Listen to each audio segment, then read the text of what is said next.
Entonces digo, primera nivel de la pirámide de Maslow, fisiología. Segundo nivel, seguridad. ¿Dónde necesito seguridad? En los afrontamientos de los miedos. ¿Lo veis?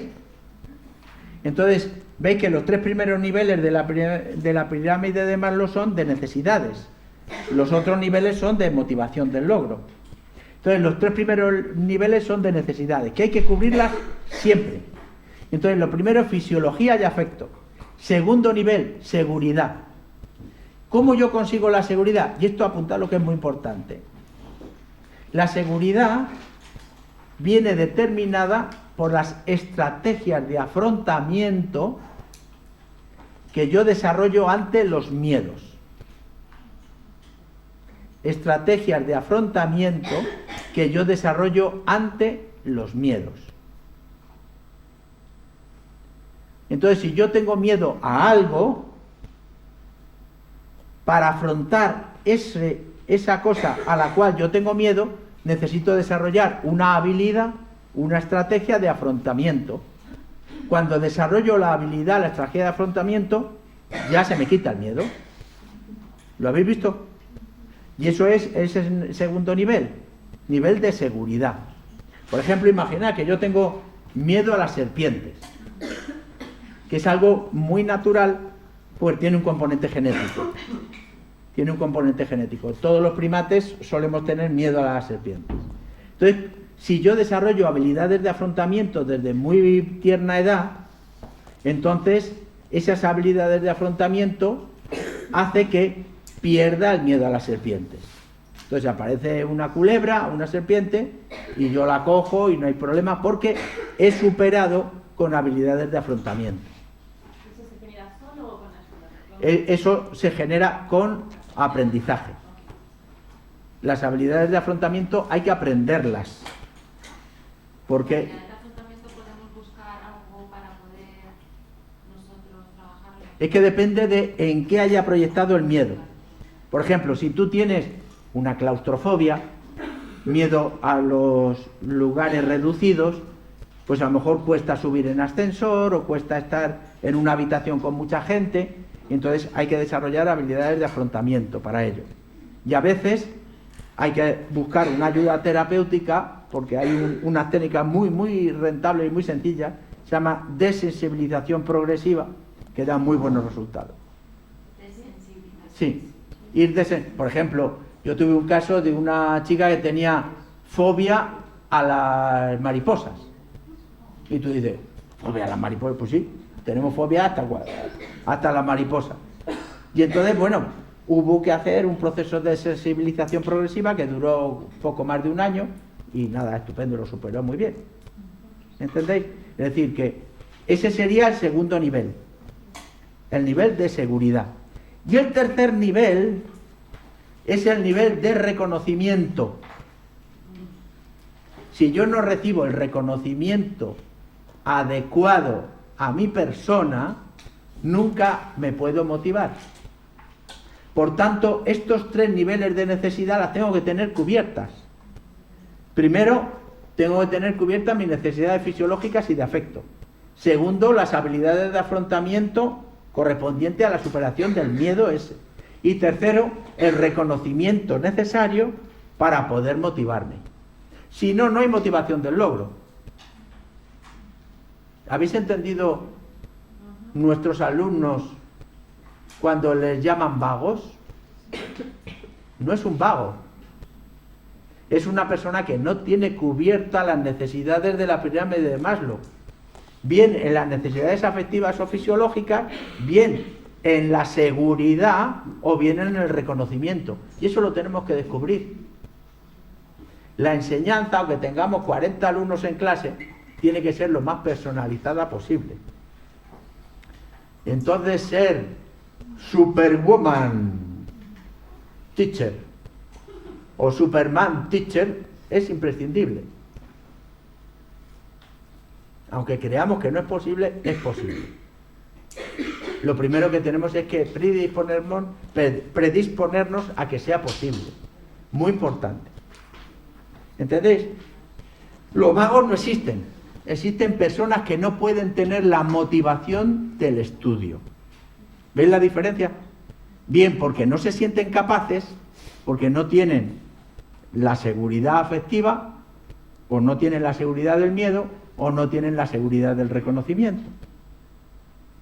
Y por tanto no se sienten capaces. ¿Lo habéis entendido esto?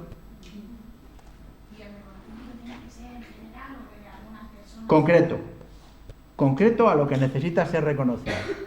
Hay faltas de reconocimiento globales. No sirves, eres un inútil. Claro, pero es que lo decimos mucho, ¿eh?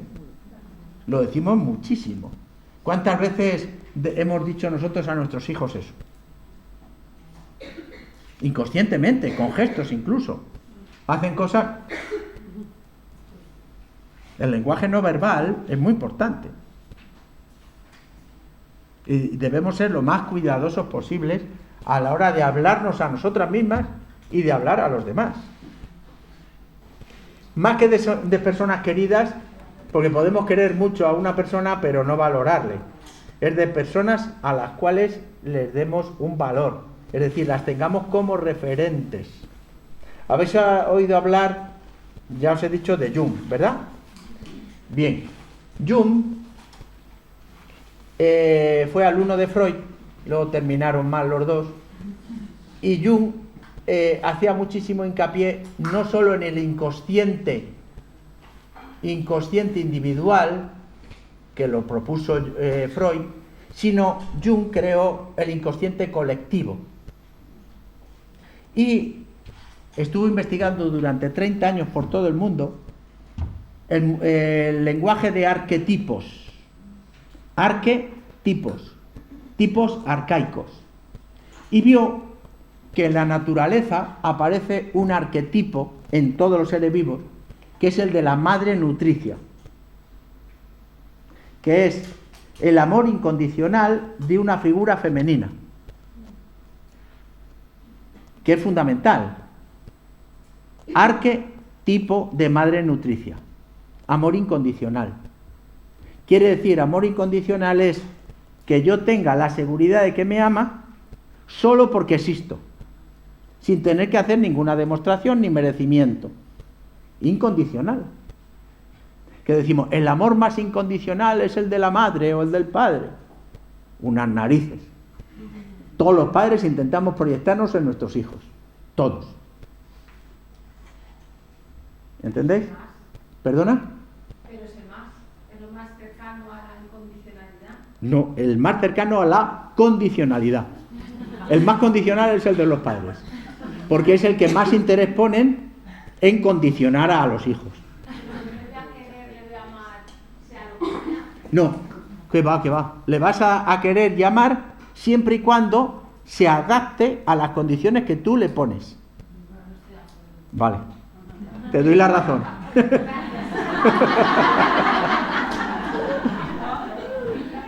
Qué bonita eres. Me encantas. Totalmente de acuerdo. Fijaos, además, que bien has venido. Fijaos el condicionamiento social de este tipo de sociedad. Si yo tengo una buena autoestima, unas buenas capacidades, todo lo puedo conseguir. Desde este punto de vista de esta sociedad, ese es el propósito, conseguir cosas. Pero no os estoy hablando de conseguir, sino de sentirnos bien con nosotras mismas. Luego, si voy desarrollando buenas capacidades, incluso hasta puedo disfrutar de mí misma. Que consiga o no las cosas, eso ya es, ¿entendéis? Iros mentalizando.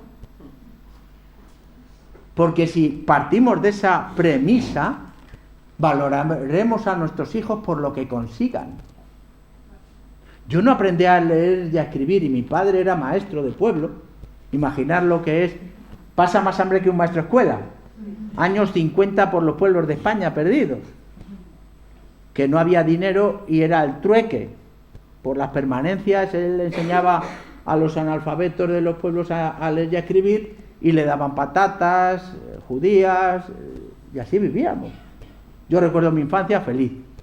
Pero como yo estaba metido en un mundo absolutamente imaginativo. Yo no pude percibir la realidad hasta que llegué a Madrid con 11 años. Y no sabía leer y escribir. Ya había que hacer un ingreso para hacer la secundaria del instituto, que empezaban con 10 años. Yo repetí mi primaria y tuve que aprender a leer y a escribir. Desarrollé un mundo mágico también para aprender a leer y a escribir. Entonces os digo que todo es posible si realmente nos sentimos a gusto con nosotras mismas. Todo es posible. Porque lo otro solo son resultados. Pero lo que no nos quita a nadie es el bien sentir, el bien pensar y el bien actuar. Y cuando hablo de bien, no estoy hablando de bondad, estoy hablando de sentirnos bien con nosotras mismas. ¿Vais viendo la diferencia? Cuando ya justo estabas hablando de lo inevitable y me perdí esa parte, eso tiene que ver, ¿no? Cuando uno no está bien, no se siente bien, claro. Es todo lo, o sea, todas las emociones. Daos cuenta que las emociones, ya hemos dicho el miedo. La ira es esta. Está aquí, en el celíaco. Y por tanto me irrita todo esto. Gastritis, úlceras gástricas, hernia de hiato, y se va extendiendo por intestino. Habéis oído hablar de la enfermedad autoinmune de Crohn, ¿no? Que incluso hay que cortar partes del intestino. Colon irritable que se proyecta luego en el hígado también, etcétera. ¿Entendéis? Las psicosomatizaciones es que son las formas normales de avisarnos cuando no nos enteramos suficiente de que no estamos siendo felices. Y el propósito es ser personas que estemos a gusto. Agosto, septiembre, octubre. Esos son los chistes malos. Bien. Digo, en la naturaleza todo es aprendizaje. Todo es aprendizaje. Pero aprendizaje de lo explícito, de lo que está enseñado, por tanto explicitado, está mostrándose para que nosotros lo aprendamos. Por tanto hay una explicitación para nuestro aprendizaje y nosotros vamos a desarrollar un conocimiento, una sabiduría implícita dentro. ¿Lo veis? Hay una explicitación que nosotros tenemos que implicitar. No es un juego de palabras, lo habéis entendido bien, ¿verdad? ¿Cuándo empieza la explicitación? Pues fijaos, si es sencillito. Hace 15.000 millones de años. Cuando el Big Bang. Lo que estaba implícito se hace explícito. ¿Y antes qué había? Pues no había nada. ¿Y cómo no va a haber nada? A los físicos cuánticos, cuando les preguntan, ya antes del Big Bang, como no había tiempo y espacio, no había nada. El Big Bang creó el tiempo y el espacio. ¿Cómo se sabe esto? Por una cosa que se llaman fotones fósiles. Los fotones sabéis que son los cuantos de la luz. Y entonces, desde hace 15.000 millones de años, hay fotones que están moviéndose por el universo.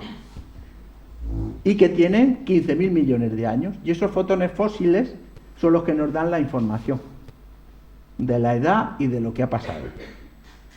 No me preguntéis más, ¿eh? Me quedo ahí.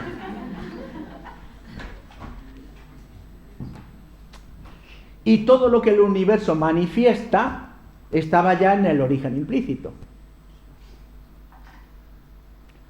Toda la sabiduría estaba allí y se va explicitando a medida que nosotros lo vamos conociendo.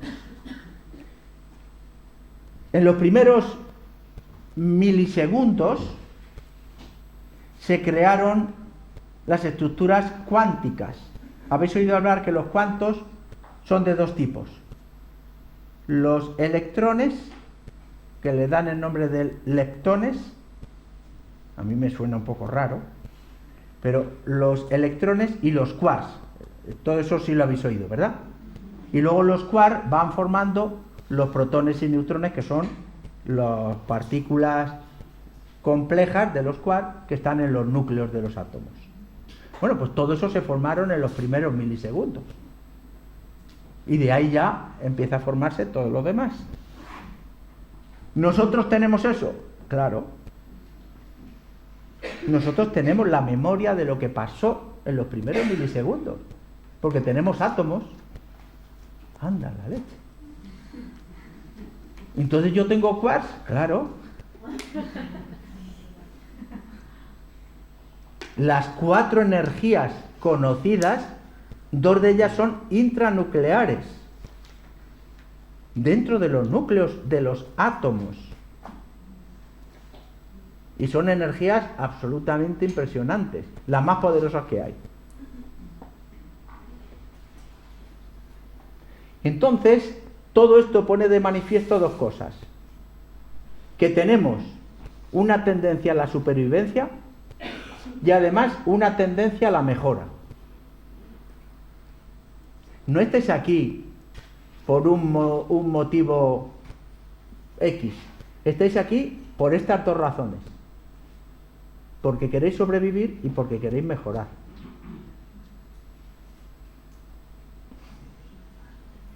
Curioso, ¿verdad?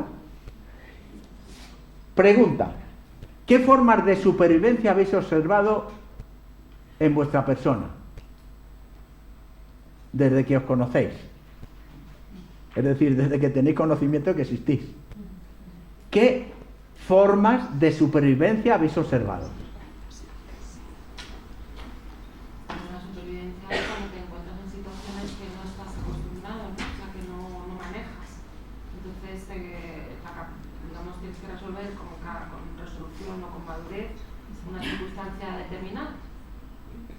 ¿Y tú te has observado ahí? Sí. ¿Y qué habilidades, estrategias de supervivencia, formas de supervivencia has observado en ti?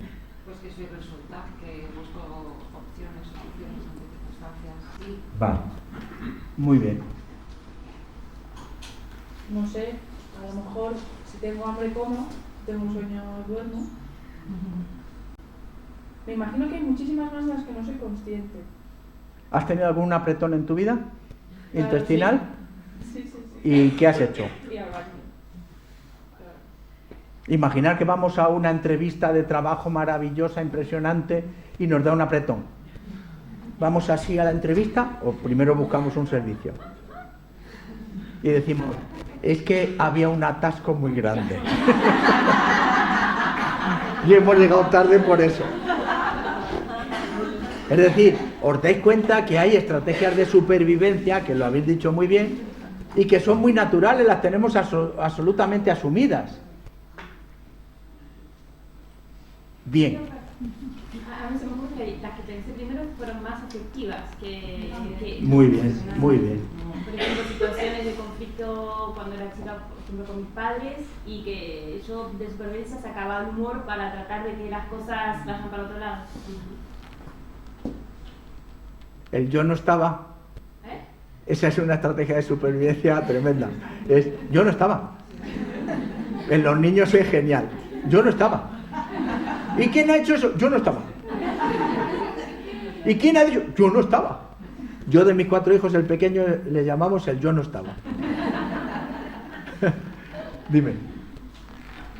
Como trabajo así mucho con el karma, la represión, el autoengaño, cambiar la realidad, todo esto nos hace, por sobrevivir, nos modifica un montón de día a día. ¿Verdad? Que se llama comedura de coco en negativo. Cómo fastidiarnos la vida de una forma huidiza, sin saberlo. Pero es una realidad en que nos ayuda a... En nada, eso no.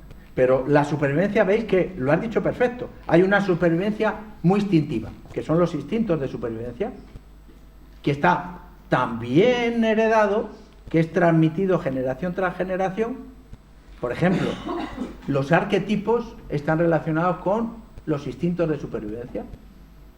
Si a una cría de leoncillo se le muere la madre, se pasa 2 o 3 días encerrada, enclaustrada, procesando su vida sin su madre, procesando la pérdida, con una profunda tristeza. Y cuando asume ya que su vida es sin su madre, y ya desarrolla habilidades diferentes, pues empieza a salirse fuera. Pero las habilidades de supervivencia son muy generales.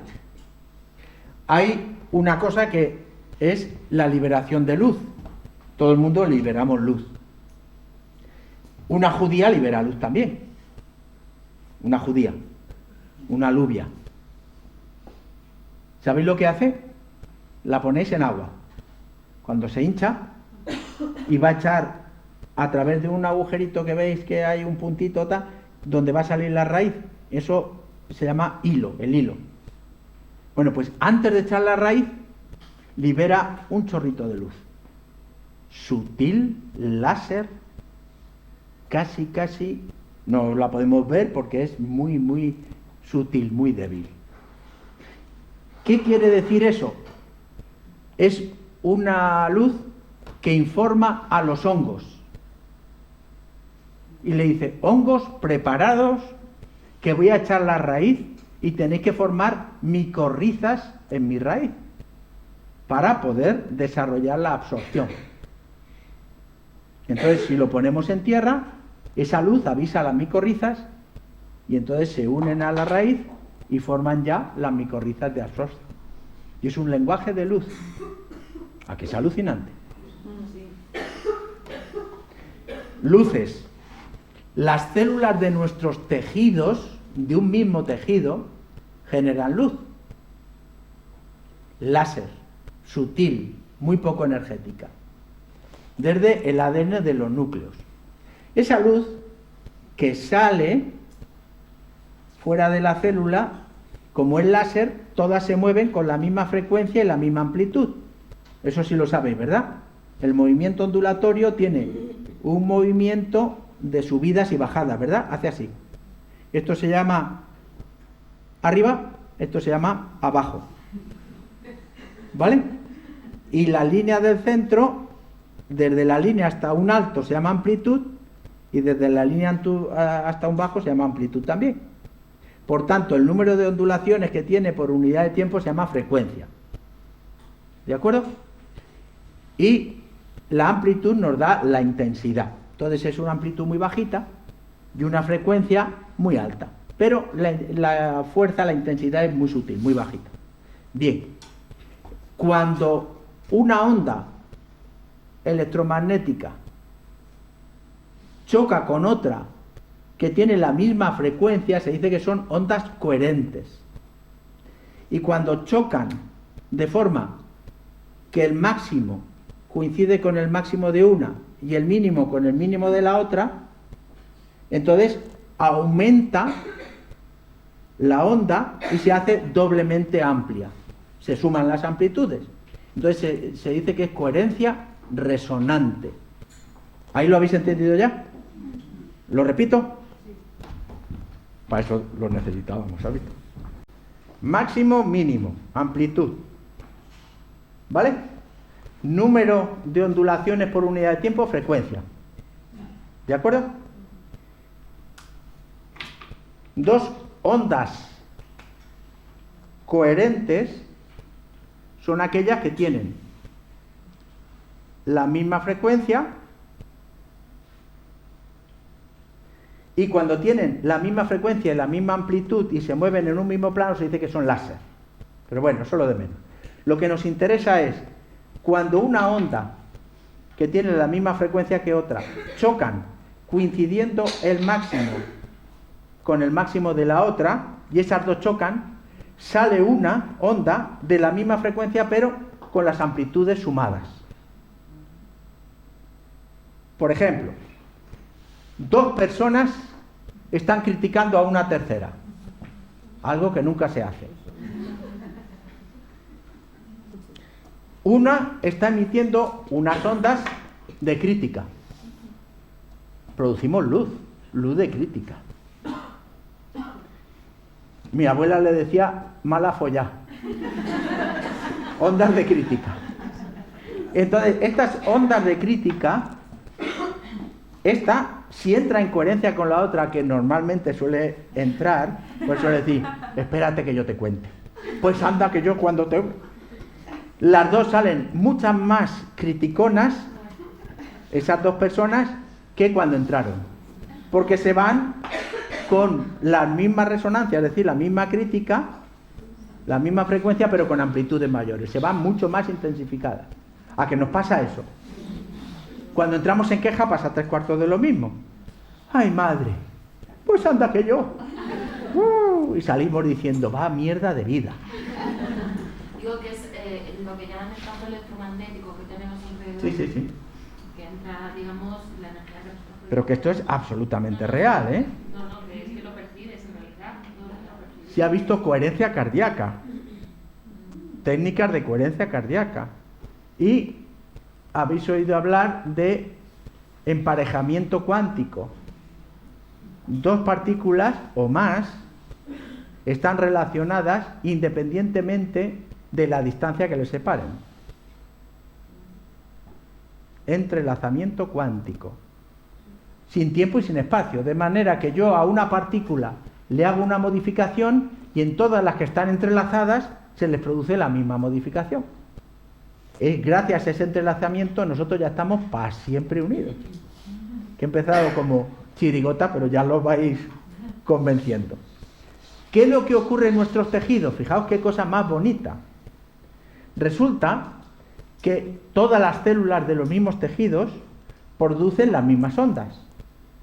Pero en lugar de entrar en coherencia de resonancia, entran en coherencia, porque tienen la misma frecuencia, pero en lugar de estar en resonancia, están en interferencia. Y entonces lo que ocurre es esto.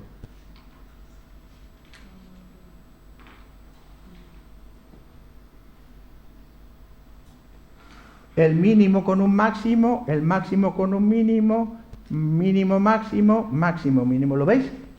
Cuando chocan estas dos, se restan las amplitudes y por tanto queda cero.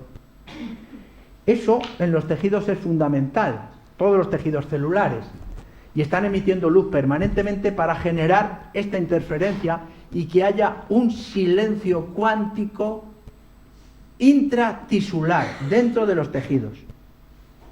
De modo que todo esté en silencio y cualquier estímulo que llegue a ese tejido informe a las células sin ninguna interferencia. ¿A qué es impresionante? ¿Habéis oído hablar de la meditación? Es lo mismo. Cuando yo medito, entro en un silencio, y aquí lo pongo con S, esotérico, no exotérico, sino esotérico, un silencio interior, y me habla mi abuela o me habla quien sea para darme una información importante. Y es generar un silencio.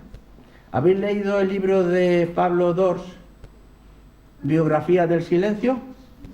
Los que no lo hayan leído, los aconsejo, sobre meditación. Pablo Dors.